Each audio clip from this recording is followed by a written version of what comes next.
नमस्कार मित्रांनो. आजचा विषय खूप साधा वाटेल, पण परिणाम खूप खोल आहे.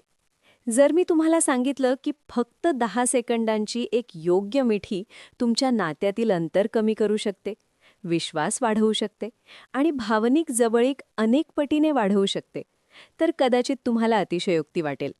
पण हे फक्त भावना नाहीत, ही मानवी मानसशास्त्र आणि शरीरशास्त्राची शक्ती आहे. आपण सगळे प्रेम व्यक्त करतो. कुणी गिफ्ट देतं, कुणी वेळ देतो, कुणी शब्दांनी प्रेम व्यक्त करतं.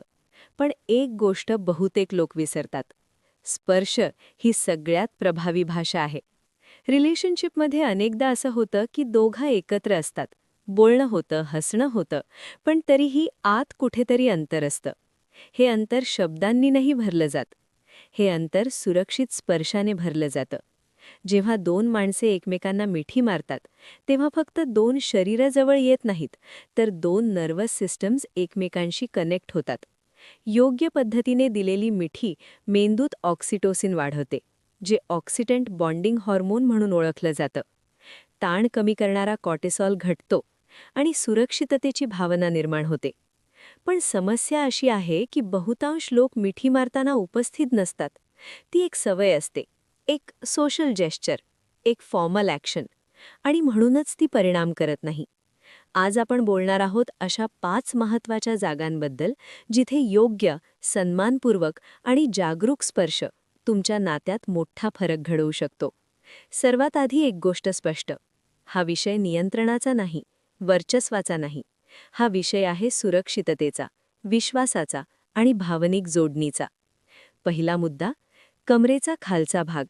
जेव्हा तुम्ही तुमच्या पार्टनरला मिठी मारता, तेव्हा हात तिच्या कमरेच्या खालच्या भागावर स्थिर ठेवा. हा भाग शरीराचा आधारबिंदू आहे. जेव्हा इथे स्थिर, आत्मविश्वासपूर्ण पण सौम्य स्पर्श होतो, तेव्हा तिच्या मेंदूला एक सिग्नल जातो: मी सुरक्षित आहे. इथे आक्रमकपणा नको, घाई नको, फक्त स्थिरता. स्थिर हात म्हणजे स्थिर व्यक्तिमत्व. दुसरा मुद्दा: पाठीचा वरचा भाग आणि खांदे. खांदे हे भावनिक भाराचं प्रतीक असतात.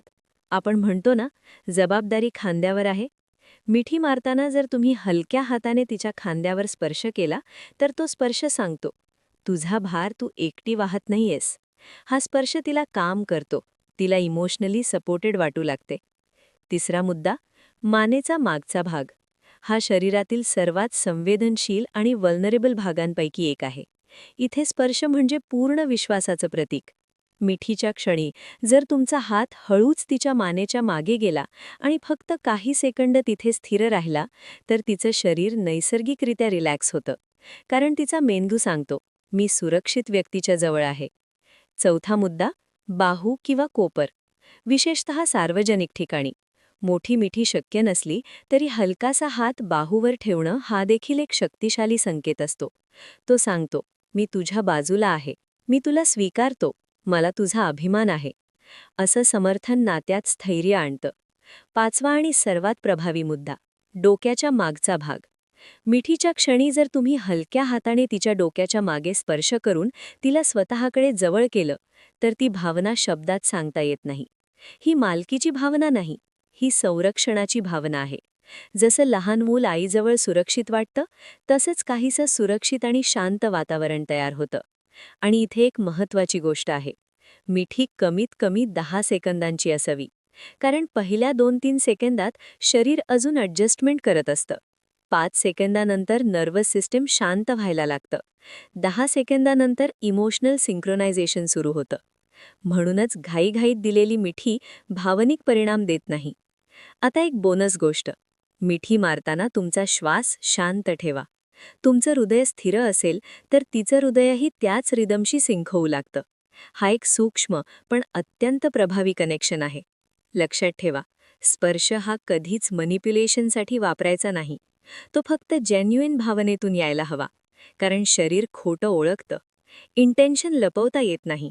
जर तुमच्या मनात आदर, प्रेम आणि जबाबदारी असेल, तरच हा स्पर्श परिणाम करतो.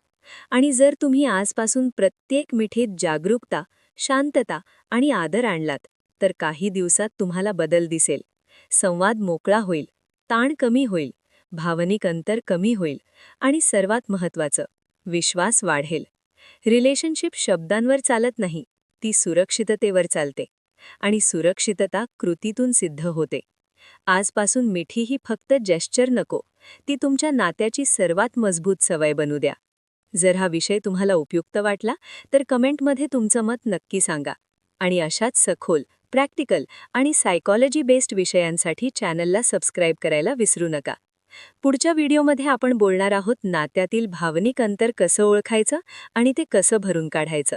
तोपर्यंत प्रेम करा, पण जाणीवपूर्वक करा. धन्यवाद.